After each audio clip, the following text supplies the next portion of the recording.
Hello fellow simmers, and welcome to this tutorial from FlightSim Productions. Today we're taking a look at a fairly new product called ChasePlane. It's been out for a couple of months in alpha form and continues to be in such. And let me tell you, I absolutely love this program. It is fantastic. It's simple to use. The options are limitless. You can have a keyboard.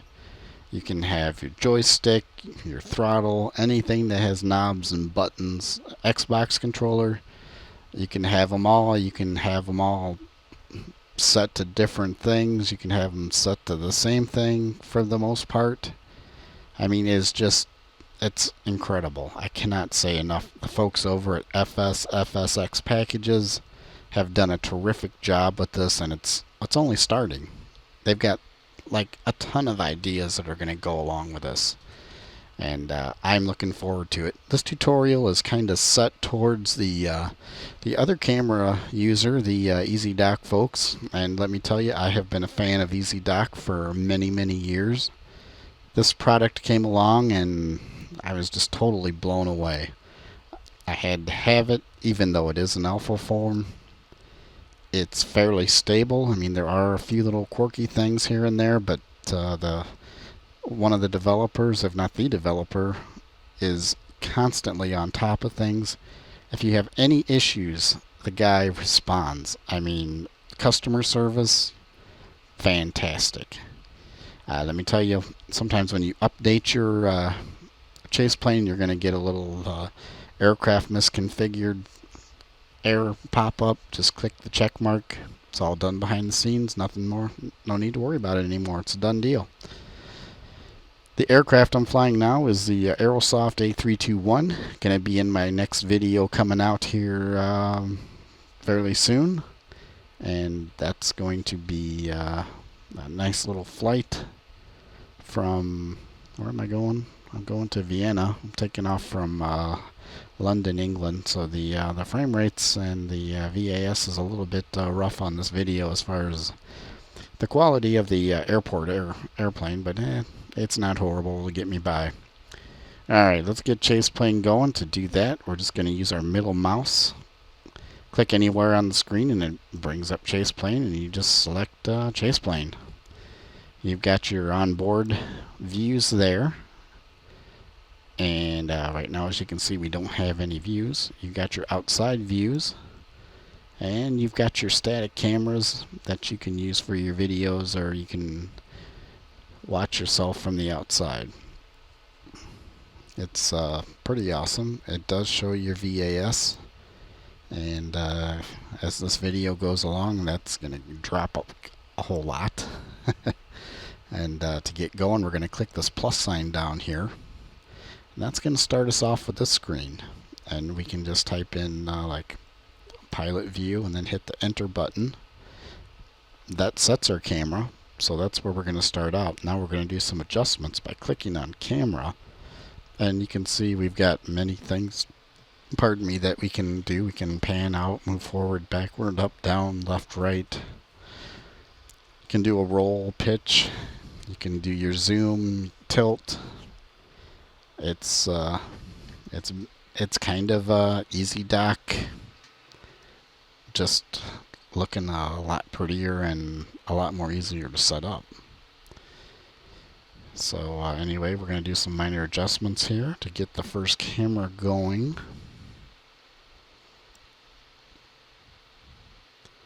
Gonna move back a little bit, move it up maybe. Get it to where we want it. And I'm going to go ahead and I'm going to adjust the zoom, which you can, of course, obviously zoom way in, way out to 0.65.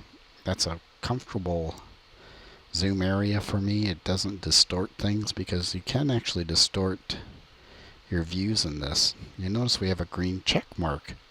When we're happy with our cameras, all we're going to do is click the green check mark. We've got a ton of other options here. I'm not going to go into these. These are covered in other videos. I just kind of mainly wanted to show this video to the Ezdok users how simple the transition can be. That adjusts your speed of how fast the camera changes position, and there's just a ton of stuff here, folks.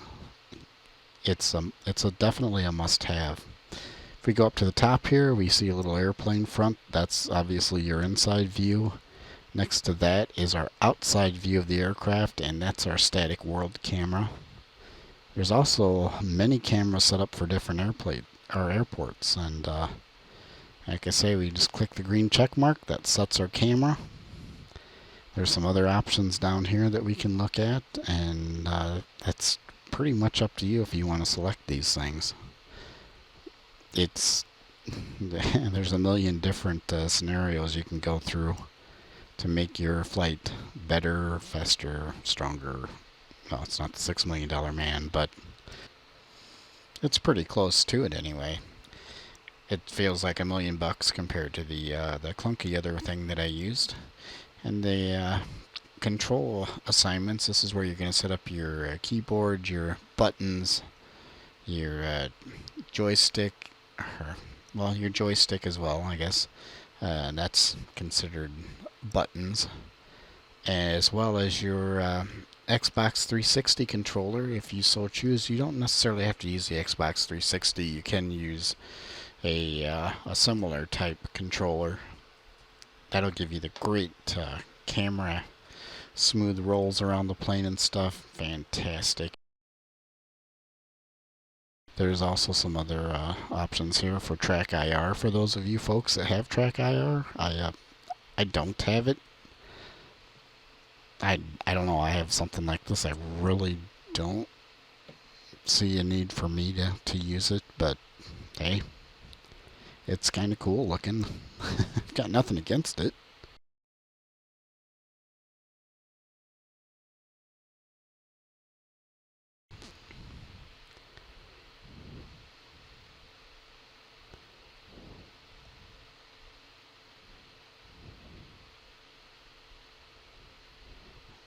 Now, if we want to create just like a quick camera on the fly, we can do that as well. Like, I'm going to go ahead and I'm going to set up the autopilot view. And instead of doing the old clunky, go back to the Ezdok program, click a spot, and it takes you like where you were the last time. You have to hit the number 2, ding, ding, ding, then adjust your camera, and then hit the number 2 again. We just simply click New Preset, name the view, and for the preset things like this, you do have to actually click the green check mark. You can't just hit Enter. And there you go. Usually it doesn't come up like that, but it is in alpha form, so.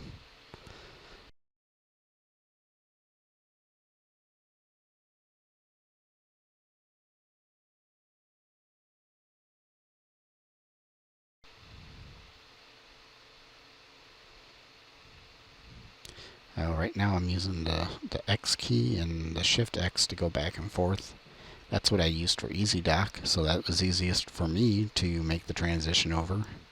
Like I say, I kept all of my settings pretty much that I used with Ezdok, and I applied them in ChasePlane, and that helped me out a lot.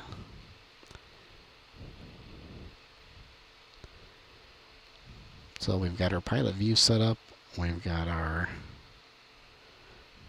camera view set up, and now we're going to set up a co-pilot view, and we're just going to copy our pilot view, and you can choose everything that you want to copy from the pilot view over to the co-pilot view. And I think this is kind of cool. You just copy it, and then you can go back to the presets, add a preset, and we'll name this co-pilot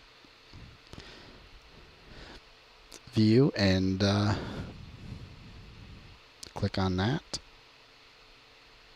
Go into our camera, and then on the right of that is a paste So now we've just copied and pasted our views all ready to go. Now I'm just going to use the arrow keys that I have set up on my keyboard to slide over.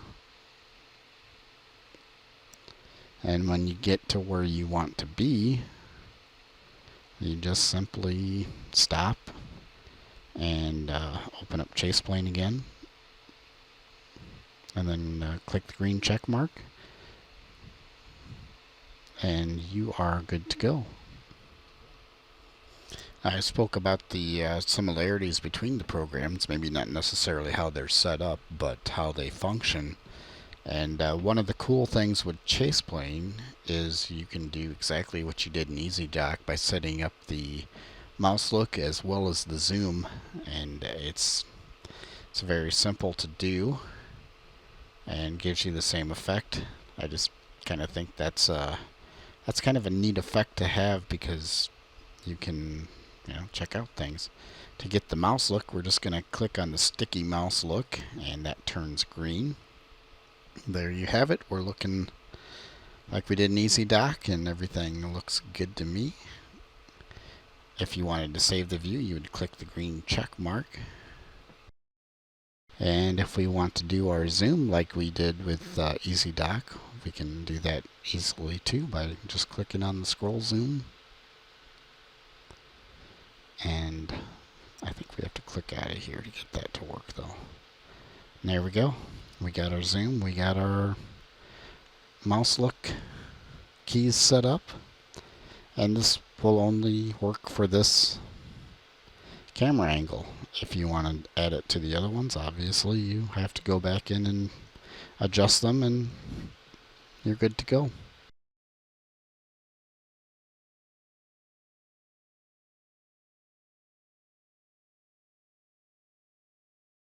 We're going to do one more quick camera setup here for the FMC. So I have that ready to go.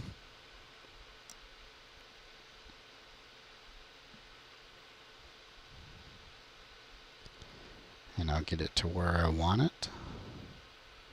I kind of like things centered, or at least pretty close anyway. So again, I'm just going to click on the new preset. Call this FMC. Click the green check mark, and there we go. It's ready to go. Again, if I want to do the scroll, if I want to do the mouse look thing, I can select those. Or I can just click the green arrow. And actually, I don't need to click the green arrow because it already did it. You'll notice that this ChasePlane logo, sometimes the green area rather, turns to a gradient. That means it's uploading everything to the cloud. So all of your settings are uploaded to the cloud. If for some reason your plane or your computer crashes, or your FSX or P3D crashes, let's try that again. For some reason your computer crashes, or your FSX or P3D crash, everything is already saved to the cloud, so when you start the next time, you're ready to go. Now let's go ahead and let's go outside, and we'll set up a camera there.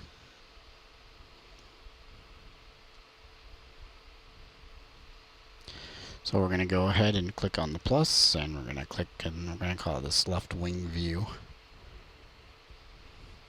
And if you have your Xbox controller set up, this is a piece of cake. It is fast. It is great. Unfortunately, because I'm using my headset that is plugged in, I can't use my Xbox because I ran out of USB.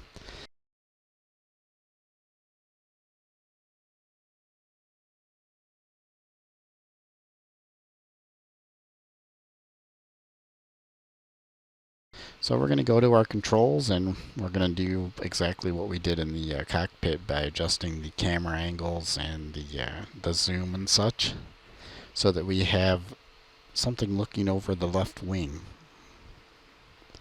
Now, something neat that I found is if you go to like airliners.net and you get a wing view of an Airbus, it's kind of neat to set up the angle of the cameras to, very closely match or mimic what's on the website, and that just adds to the realism for me.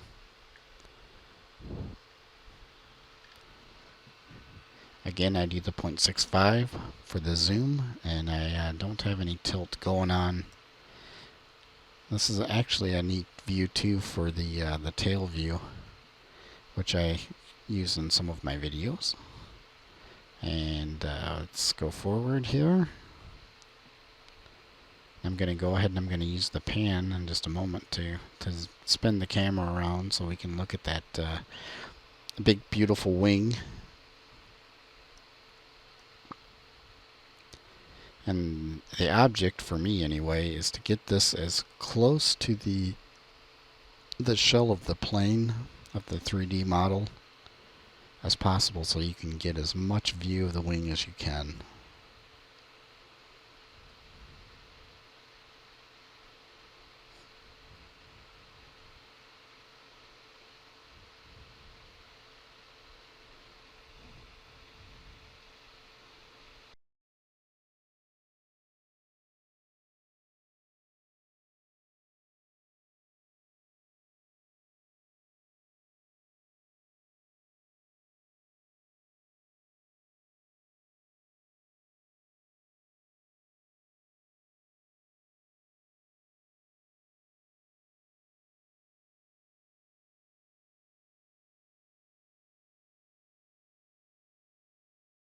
Okay, I'm kind of liking what I see here. I'm going to adjust the tilt maybe just a little bit so we get to look up there and see the end of the old tip of that, and then we're just going to save it.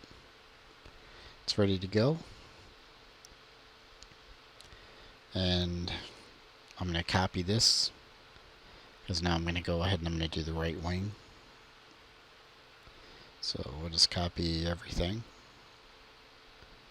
And we'll go back to our presets, and we'll click the plus button down here. We'll call this right wing, how original. Hit enter, and go to our camera. Now the reason why I copied this was, let's say you're kind of looking all over the place and you're moving your camera angles and stuff, and you're like, I should have just copied and pasted that. Well, you've got everything copied in there now. So all you have to do is go back to your, or all you have to do is go up above, click on that so it pastes everything, and then it'll snap it back to that last camera position that you copied everything from. And then all you have to do is, make your readjustments to get over there to the other wing. And that saves you a little bit of time too. Something that Ezdok didn't make quite as easy for you. Like I say, I have nothing against Ezdok. It's a fine program. It's just this program is so much more intuitive. It's so much to do. So many options, and it's nice to look at. It's not an eye strain like Ezdok was. So, like I say, I try to get it as close as I can there to the end of the model of the aircraft. And scoot it forward a little bit. Click check mark, and we got ourselves another camera. Again, I use the Shift X to go from inside outside, and the X key to toggle the wings, so that kind of made it nice for me. And I think what we're going to do is we're going to do one more camera on the outside here.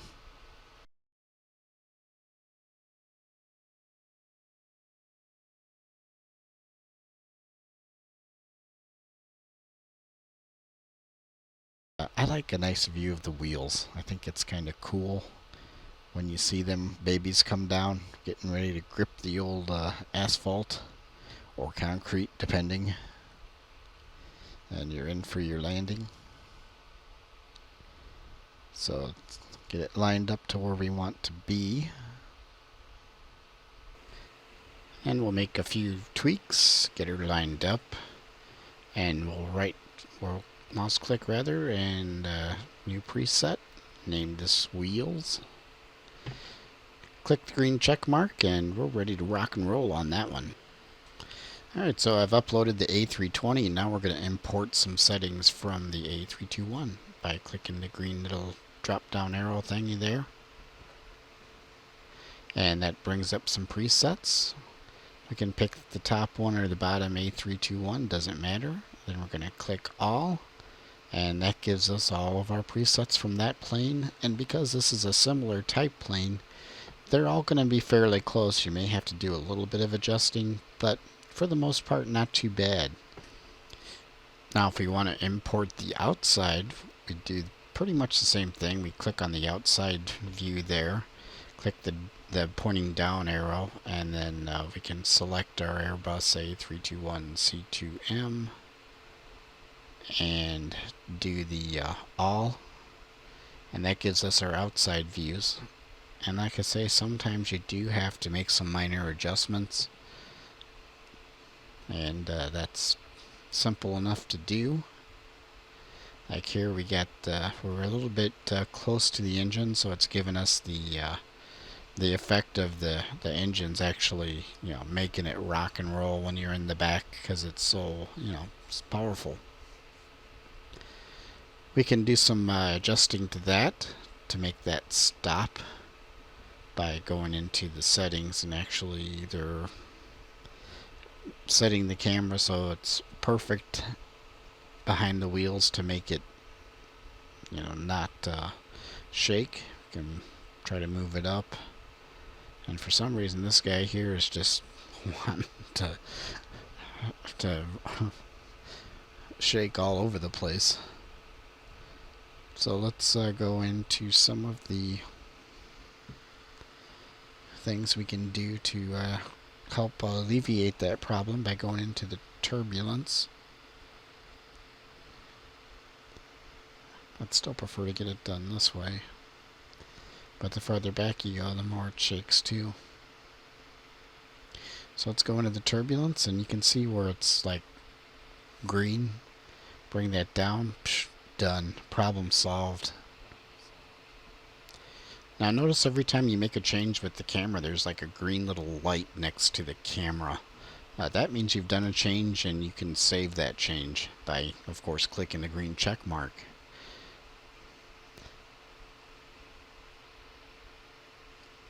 Now we're going to go ahead and we're going to look at the static cam outside, because it's got some presets that are built in, and I'm not sure if every airport has these, or most of them, or what, but these have already got cameras set at gates and everything else. So if you know what your gate is, like mine's what, 218, I can see if there's a camera set up for it. And lo and behold, there is. I'll click on that, and that's me. That's really cool. And something else that's just as equally cool, that I don't think Ezdok can do this. Not that I know of. Maybe the new version can, but if you don't want the presets, you can just toggle that up-down arrow. You can also go to the presets they have for the runways, and that is so cool. I mean, that's great. Look at, there's a helipad. We can watch this helicopter sit there and do nothing and look all crappy looking until the auto-gen fills it. Ah, there we go. Looking good. And if we want to, let's say, move some of these items around or delete them, we can go ahead and I'm just going to add a quick little camera here. And actually, let's just do it this way. And a new preset. We'll just leave it untitled view. And of course, there it is. We got the pilot view, and we got the new view I just created. If you hold down the control key, you can actually move the views up and down. See how that went up a notch? Up a notch. Then obviously if you click the down arrow, it goes down a notch. And if you click the X, it deletes the camera. So that's kind of cool. And you don't really have to worry about anything until, you don't have to worry about accidentally deleting something, because you really have to want to delete it. You can also swipe the numbers. You can hold down the control key, and if you want the autopilot to be a different number, you can just do that. Hit enter, and then it'll go in the sequence of the numbers that are shown there. FMC, same thing. I mean, just any of the camera angles, they'll change to wherever you want them to be. And that holds true for the outside as well as the static. Well, the static didn't have numbers, but the outside as well as the onboard, it will do that. The folks over at FSX Packages have done a terrific job with this product, and they're looking to expand it in the future. To keep up with ChasePlane and to check out their other products, visit their website at fsfsxpackages.com. That's going to do it for me and FlightSim Productions. If you like what you see, please subscribe. It lets us know that what we're doing is helpful and informative to you and not a waste of your time or our time. If you also like the video and you're a subscriber or not, please throw us a thumbs up. Your comments are always welcome below, whether you like or dislike, but don't be too hard on us. We have feelings too. Till next time, keep your head in the clouds. This is FlightSim Productions.